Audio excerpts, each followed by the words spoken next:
Това е моят лапбук за народните будители. Аз ще ви разкажа за Паисий Хилендарски.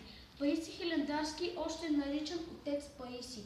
Той е обявен за светец през 1962 година. Той е автора на история славяно-българска.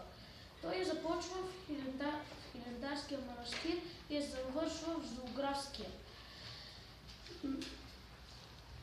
Но празникът на народните будители е на 1 ноември.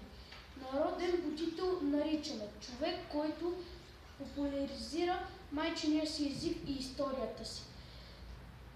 Това беше моят лапбук. Сега имам и въпроси.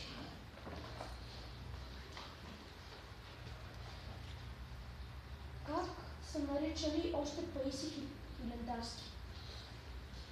Мартин Паисий. Правилно.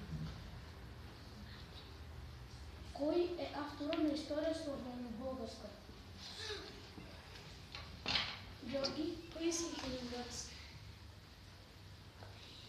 Къде завършва история славяно-българска? Алекс. Паисий Хилендарски завършва история славяно-българска.